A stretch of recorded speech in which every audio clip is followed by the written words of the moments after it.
تبوک میں حضرت کعب رضی اللہ تعالی عنہ کی غیر حاضری اور توبہ۔ تبوک کی لڑائی میں معذورین کے علاوہ 80 سے زیادہ تو منافق انصار میں سے تھے اور اتنے ہی تقریباً بدوی لوگوں میں سے۔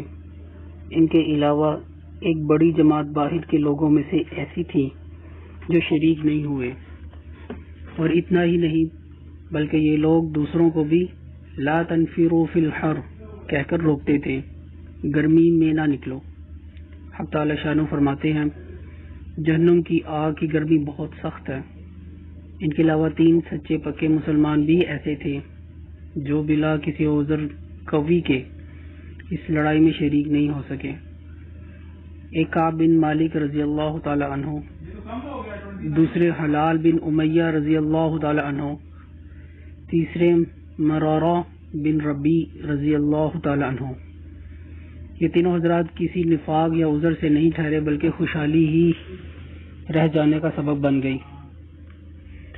کعب رضی اللہ تعالی عنہ اپنی سرگزشت جو اس موقع پر پیش آئی مفصل سناتے ہیں۔ مرارہ بن ربی رضی اللہ تعالی عنہ کا باغ خوب پھل رہا تھا۔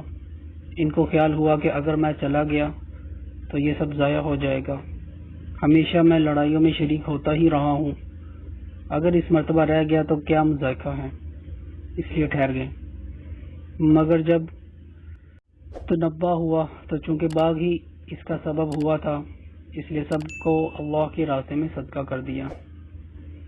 حلال رضی اللہ تعالی عنہ کے اہل و اعزاء جو کہیں گئے ہوئے تھے اتفاق سے اس موقع پر سب جمع ہو گئے۔ ان کو بھی یہی خیال ہوا کہ ہمیشہ شرکت کرتا ہی رہتا ہوں، اگر اس موقع پر نہ جاؤں تو کیا حرج ہے، اس لیے ٹھہر گئے۔ مگر تنبہ ہونے پر سب سے تعلقات منقطع کر لینے کا ارادہ کیا کہ یہ تعلقات ہی اس لڑائی میں شرکت نہ کر سکنے کا سبب ہوئے۔ حضرت کعب رضی اللہ تعالی عنہ کا قصہ احادیث میں کثرت سے آتا ہے۔ وہ اپنی سرگزشت بڑی تفصیل سے سنایا کرتے تھے۔ وہ فرماتے ہیں کہ میں تبوک سے پہلے کسی لڑائی میں بھی اتنا قوی مالدار نہیں تھا جتنا کہ تبوک کے وقت تھا۔ اس وقت میرے پاس خود اپنی ذاتی 2 اونٹنیاں تھیں، اس سے پہلے کبھی بھی 2 اونٹنیاں میرے پاس ہونے کی نوبت نہیں آئی۔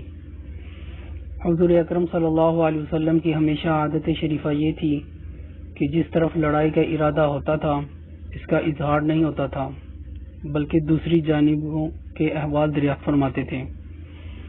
مگر اس لڑائی میں چونکہ گرمی بھی شدید تھی اور سفر بھی دور کا تھا، ان کے علاوہ دشمنوں کی بھی بہت بڑی جماعت تھی، اس لیے صاف اعلان فرما دیا تھا تاکہ لوگ تیاری کر لیں۔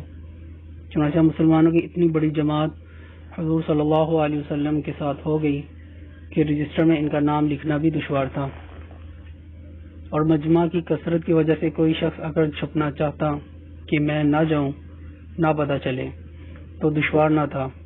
اس کے ساتھ ہی پھل بالکل پک رہے تھے۔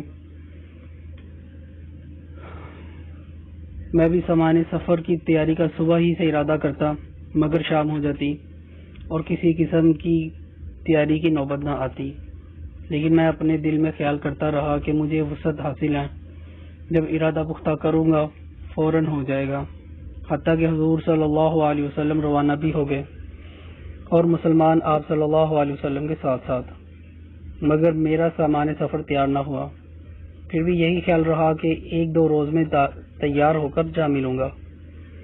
اسی طرح آج کل پر ٹلتا رہا، حتیٰ کہ حضور صلی اللہ علیہ وسلم کے وہاں پہنچنے کا زمانہ تقریباً آ گیا۔ اس وقت میں نے کوشش بھی کی مگر سامان نہ ہو سکا۔ اب میں جب مدینہ طیبہ میں ادھر ادھر دیکھتا ہوں تو صرف وہی لوگ ملتے ہیں جن کے اوپر نفاق کا بدنما داغ لگا ہوا تھا یا وہ معذور تھے۔ اور حضور صلی اللہ علیہ وسلم نے بھی تبوک پہنچ کر دریافت فرمایا کہ کعب نظر نہیں پڑتے، کیا بات ہوئی؟ ایک صاحب نے کہا یا رسول اللہ، اس کو اپنے مال و جمال کی اکڑ نے روکا۔ حضرت معاذ رضی اللہ تعالی عنہ نے فرمایا کہ غلط کہا، ہم جہاں تک سمجھتے ہیں کہ وہ بھلا آدمی ہے۔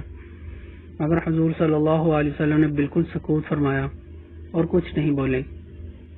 حتیٰ کہ چند روز میں نے واپسی کی خبر سنی تو مجھے رنج و غم سوار ہوا اور بڑا فکر ہوا۔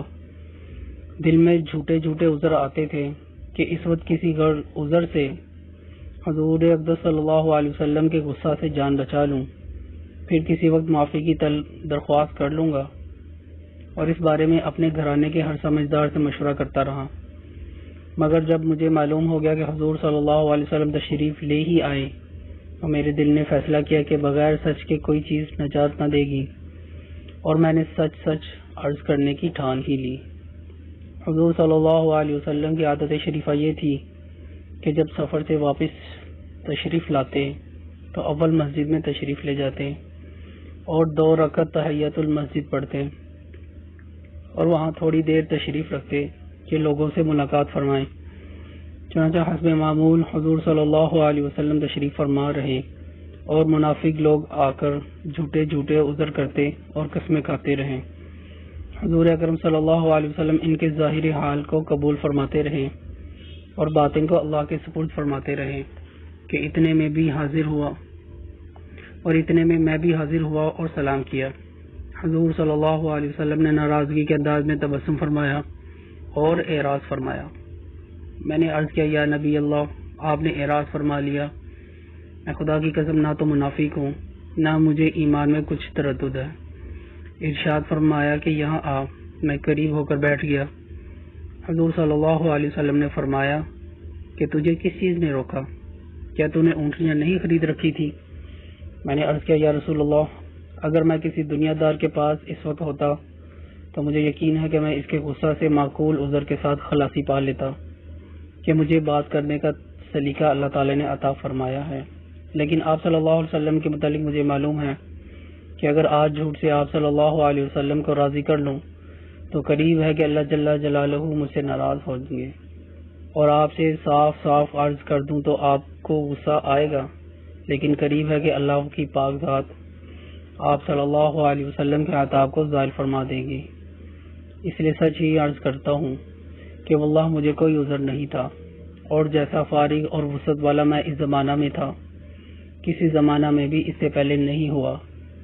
حضور صلی اللہ علیہ وسلم نے ارشاد فرمایا کہ اس نے سچ کہا، پھر فرمایا کہ اچھا اٹھ جاؤ، تمہارا فیصلہ حق تعالی شانہ فرمائیں گے۔ میں وہاں سے اٹھا تو میری قوم کے بہت سے لوگوں نے مجھے ملامت کی کہ تو نے اس سے پہلے کوئی گناہ نہیں کیا تھا، اگر تو کوئی عذر کر کے حضور صلی اللہ علیہ وسلم سے استغفار کی درخواست کرتا تو حضور صلی اللہ علیہ وسلم کا استغفار تیرے لیے کافی تھا۔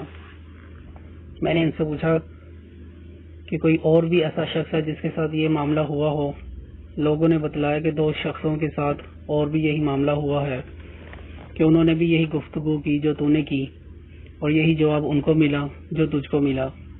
ایک حلال بن امیہ رضی اللہ تعالیٰ عنہ، دوسرے مرارہ بن ربیع رضی اللہ تعالیٰ عنہ۔ میں نے دیکھا کہ 2 صالح شخص جو دونوں بدری ہیں وہ بھی میرے شریک حال ہیں۔ حضور اقدس صلی اللہ علیہ وسلم نے ہم تینوں سے بولنے کی ممانعت بھی فرما دی کہ کوئی شخص ہم سے کلام نہ کرے۔ یہ قاعدہ کی بات ہے کہ غصہ اسی پر آتا ہے جس سے تعلق ہوتا ہے، اور تنبیہ اسی کو کی جاتی ہے جس میں اس کی اہلیت بھی ہو۔ اس میں اصلاح کی قابلیت ہی نہ ہو، اس کو تنبیہ ہی کون کرتا ہے؟ کعب رضی اللہ تعالیٰ عنہ کہتے ہیں کہ حضور صلی اللہ علیہ وسلم کی ممانعت پر لوگوں نے ہم سے بولنا چھوڑ دیا اور ہم سے اجتناب کرنے لگے، اور گویا دنیا ہی بدل گئی، حتیٰ کہ زمین باوجود اپنی وسعت کے مجھے تنگ معلوم ہونے لگی، سارے لوگ اجنبی معلوم ہونے لگے، در و دیوار اوپرے ہو گئے۔ مجھے سب سے زیادہ اس کا فکر تھا کہ میں اس حال میں مر گیا تو حضور صلی اللہ علیہ وسلم جنازے کی نماز بھی نہ پڑھیں گے، اور خدا نخواستہ حضور صلی اللہ علیہ وسلم کا وصال ہو گیا تو میں ہمیشہ کے لیے ایسا ہی رہوں گا، نہ مجھ سے کوئی کلام کرے گا نہ میری نماز پڑھے گا، کہ حضور صلی اللہ علیہ وسلم کے ارشاد کے خلاف کون کر سکتا ہے؟ غرض ہم لوگوں نے 50 دن اسی حال میں گزارے۔ میرے دونوں ساتھی تو شروع ہی سے گھروں میں چھپ کر بیٹھ گئے تھے، میں سب میں قوی تھا، چلتا پھرتا، بازار میں جاتا، نماز میں شریک ہوتا، مگر مجھ سے بات کوئی نہ کرتا۔ حضور صلی اللہ علیہ وسلم کی مجلس میں حاضر ہو کر سلام عرض کرتا اور بہت غور سے خیال کرتا کہ حضور صلی اللہ علیہ وسلم کے لب مبارک جواب کے لیے ہلے یا نہیں۔ نماز کے بعد حضور صلی اللہ علیہ وسلم کے قریب ہی کھڑے ہو کر نماز پوری کرتا اور آنکھ چرا کر دیکھتا کہ حضور صلی اللہ علیہ وسلم مجھے دیکھتے بھی ہیں یا نہیں۔ جب میں نماز میں مشغول ہوتا تو حضور صلی اللہ علیہ وسلم مجھے دیکھتے، اور جب میں ادھر متوجہ ہوتا تو حضور صلی اللہ علیہ وسلم منہ پھیر لیتے اور میری جانب سے اعراض فرما لیتے۔ غرض یہی حالات گزرتے رہے اور مسلمانوں کا بات چیت بند کرنا مجھ پر بہت ہی بھاری ہو گیا، تو میں ابو قتادہ رضی اللہ تعالیٰ عنہ کی دیوار پر چڑھا۔ وہ میرے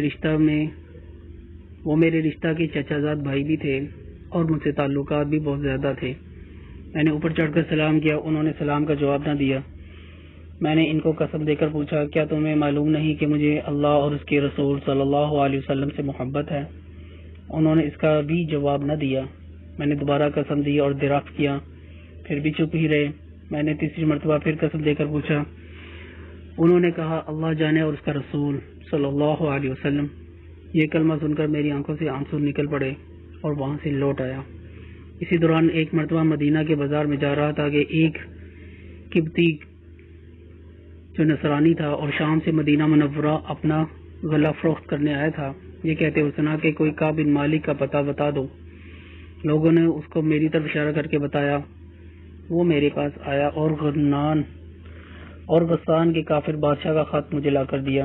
اس میں لکھا ہوا تھا، ہمیں معلوم ہوا کہ تمہارے آقا نے تم پر ظلم کر رکھا ہے، تمہیں اللہ ذلت کی جگہ نہ رکھے اور نہ ضائع کریں، تم ہمارے پاس آ جاؤ، ہم تمہاری مدد کریں گے۔ دنیا کا قاعدہ ہوتا ہے کہ کسی بڑے کی طرف سے اگر چھوٹوں کو تنبیہ ہوتی ہے تو ان کو بہکانے والے اور زیادہ کھولنے کی کوشش کیا کرتے ہیں اور خیر خواہ بن کر اس قسم کے الفاظ سے اشتعال دلایا ہی کرتے ہیں۔ کعب رضی اللہ تعالیٰ عنہ کہتے ہیں کہ میں نے یہ خط پڑھ کر انا للہ پڑھی کہ میری حالت یہاں تک پہنچ گئی کہ کافر بھی مجھ میں طمع کرنے لگے اور مجھے اسلام تک سے ہٹانے کی تدبیریں ہونے لگی۔ یہ ایک اور مصیبت آئی اور اس خط کو لے جا کر میں نے ایک تنور میں پھینک دیا اور حضور صلی اللہ علیہ وسلم سے جا کر عرض کیا کہ یا رسول اللہ صلی اللہ علیہ وسلم، آپ کے اعراض کی وجہ سے میری یہ حالت ہو گئی کہ کافر مجھ میں طمع کرنے لگے۔ اسی حالت میں 40 روز ہم پر گزرے تھے کہ حضور صلی اللہ علیہ وسلم کا قاصد میرے پاس حضور صلی اللہ علیہ وسلم کا یہ ارشاد لے کر آیا کہ اپنی بیوی کو بھی چھوڑ دو۔ میں نے دریافت کیا کہ کیا منشا ہے، اس کو طلاق دے دوں؟ کہا نہیں، بلکہ علیحدگی اختیار کر لو۔ اور میرے دونوں ساتھیوں کے پاس بھی انہی قاصد کی معرفت یہی حکم پہنچا۔ میں نے اپنی بیوی سے کہہ دیا کہ تو نے اپنے میکے چلی جا، جب تک اللہ تعالیٰ اس امر کا فیصلہ فرما دے وہیں رہنا۔ حلال بن امیہ کی بیوی جو حضور صلی اللہ علیہ وسلم کی خدمت میں حاضر ہوئی اور عرض کیا کہ حلال بالکل بوڑھے شخص ہیں، کوئی خبر گیری کرنے والا نہ ہوگا تو ہلاک ہو جائیں گے۔ اگر آپ صلی اللہ علیہ وسلم کی اجازت دیں اور آپ کی گرانی نہ ہو تو میں کچھ کام کاج ان کا کر دیا کروں۔ حضور صلی اللہ علیہ وسلم نے فرمایا، مذائقہ نہیں لیکن صحبت نہ کریں۔ انہوں نے عرض کیا کہ یا رسول اللہ، اس چیز کی طرف ان کو میلان بھی نہیں۔ جس روز سے یہ واقعہ پیش آیا آج تک ان کا وقت روتے ہی گزر رہا ہے۔ کعب رضی اللہ تعالیٰ عنہ کہتے ہیں، مجھ سے بھی یہی کہا گیا کہ ہلال کی طرح تو بھی اپنی اگر بیوی کی خدمت کی اجازت لے لے تو شاید مل جائے۔ میں نے کہا وہ بوڑھے ہیں، میں جوان ہوں، نامعلوم مجھے کیا جواب ملے، اس لیے میں جرات نہیں کرتا۔ غرض اس حال میں 10 روز اور گزرے کہ ہم سے بات چیت میل جول چھٹے ہوئے پورے 50 دن ہو گئے۔ 50ویں دن کی صبح کی نماز اپنے گھر کی چھت پر پڑھ کر میں نہایت غمگین بیٹھا ہوا تھا۔ زمین مجھ پر بالکل تنگ تھی اور زندگی دوبھر ہو رہی تھی کہ صلا پہاڑ کی چوٹی پر سے ایک زور سے چلانے والے آدمی نے آواز دی کہ کعب خوشخبری ہو تم کو۔ میں اتنا ہی سن کر سجدے میں گر گیا اور خوشی کے مارے رونے لگا اور سمجھا کہ تنگی دور ہو گئی۔ حضور اقدس صلی اللہ علیہ وسلم نے صبح کی نماز کے بعد ہماری معافی کا اعلان فرمایا، جس پر ایک شخص نے تو پہاڑ پر چڑھ کر زور سے آواز دی کہ وہ سب سے پہلے پہنچ گئی۔ اس کے بعد ایک صاحب گھوڑے پر سوار ہو کر بھاگے ہوئے آئے۔ میں جو کپڑے پہن رہا تھا وہ نکال کر بشارت دینے والے کی نظر کر دیے۔ خدا کی قسم ان 2 کپڑوں کے سوا اور کوئی کپڑا اس وقت میری ملک میں نہ تھا۔ اس کے بعد میں نے وہ کپڑے مانگے ہوئے پہنے اور حضور صلی اللہ علیہ وسلم کی خدمت میں حاضر ہوا۔ اسی طرح میرے دونوں ساتھیوں کے پاس بھی خوشخبری لے کر لوگ گئے۔ میں جب مسجد نبوی میں حاضر ہوا تو وہ لوگ جو خدمت اقدس میں حاضر تھے مجھے مبارکباد دینے کے لیے دوڑے، اور سب سے پہلے ابو طلحہ رضی اللہ تعالیٰ عنہ نے بڑھ کر مبارکباد دی اور مصافحہ کیا، جو ہمیشہ ہی یاد رہے گا۔ میں نے حضور صلی اللہ علیہ وسلم کی بارگاہ میں جا کر سلام کیا تو چہرہ انور کھل رہا تھا اور انوار خوشی کے چہرے سے ظاہر ہو رہے تھے۔ حضور اقدس صلی اللہ علیہ وسلم کا چہرہ مبارک خوشی کے وقت چاند کی طرح چمکنے لگتا تھا۔ میں نے عرض کیا، یا رسول اللہ، میری توبہ کی تکمیل یہ ہے کہ میری جائیداد جو ہے وہ سب اللہ کے راستے میں صدقہ ہے، یہ ثروت ہی اس مصیبت کا سبب بنی تھی۔ حضور صلی اللہ علیہ وسلم نے فرمایا، اس میں تنگی ہوگی، کچھ حصہ اپنے پاس بھی رہنے دو۔ میں نے عرض کیا کہ بہتر ہے خیبر کا حصہ رہنے دیا جائے۔ مجھے سچ ہی نے نجات دی، اس لیے میں نے عہد کر لیا کہ ہمیشہ سچ ہی بولوں گا۔ یہ ہے صحابہ کرام رضی اللہ تعالی عنہم اجمعین کی اطاعت اور دینداری کا اور اللہ کے خوف کا نمونہ کہ ہمیشہ جنگ میں یہ حضرات شریک رہے۔ ایک مرتبہ کی غیر حاضری پر کیا کیا عتاب ہوا اور اس کو کس فرمانبرداری سے برداشت کیا کہ 50 دن رو کر گزار دیے، اور مال جس کی وجہ سے یہ واقعہ پیش آیا تھا وہ بھی صدقہ کر دیا، اور کافروں نے طمع دلائی تو بجائے مشتعل ہونے کے اور زیادہ پشیمان ہوئے۔ اس کو بھی اللہ کا عتاب اور حضور صلی اللہ علیہ وسلم کے اعراض کی وجہ سے سمجھا کہ میرے دین کا ضعف ہے، اس درجہ تک پہنچ گیا کہ کافروں کو اس کی تمنا ہونے لگی کہ وہ مجھے بے دین بنا دیں۔ ہم لوگ بھی مسلمان ہیں، اللہ اور اس کے پاک رسول صلی اللہ علیہ وسلم کے ارشادات بھی سامنے ہیں۔ بڑے سے بڑا حکم نماز ہی کا لے لیں کہ ایمان کے بعد اس کے برابر کوئی چیز بھی نہیں۔ کتنے ہیں جو اس حکم کی تکمیل کرتے ہیں، اور جو کرتے ہیں وہ بھی کیسے کرتے ہیں۔ اس کے بعد زکوٰۃ اور حج کا تو پوچھنا ہی کیا، اس میں تو مال بھی خرچ ہوتا ہے۔ اللہ پاک ہمیں صحابہ کرام رضی اللہ تعالی عنہم اجمعین کے نقش قدم پر چلنے کی توفیق عطا فرمائے، آمین۔